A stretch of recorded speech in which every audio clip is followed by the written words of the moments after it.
Хялбар энгийн махгүй байцааны оромог хийх жор санал болгоё.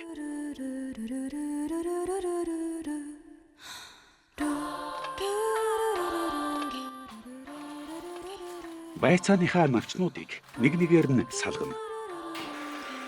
Буцалж байгаа халан усанд 3 минут орчим болгоно. Дараа нь байцаануудаа аваад шам заа бэлтгэцгээе.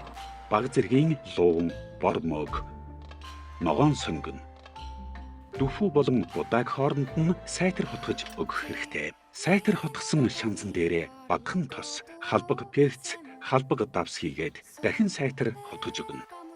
Үүний дараа чансан байцааныхаа хатуу хэсгийг зүсч аваад байцаандаа бооход багтах хэмжээний шанц хийгээд задрахгүйгээр эвтэйхэн боож тавина.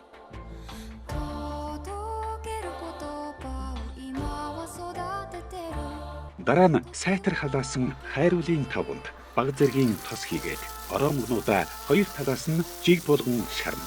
Шарах хугацаа ойролцоогоор 5-8 минут орчим.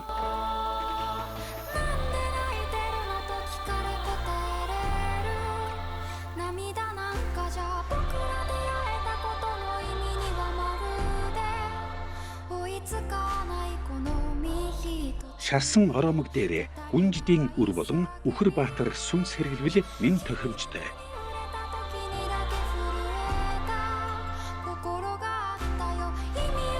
Энэхүү хоолыг туршаад үзээрэй.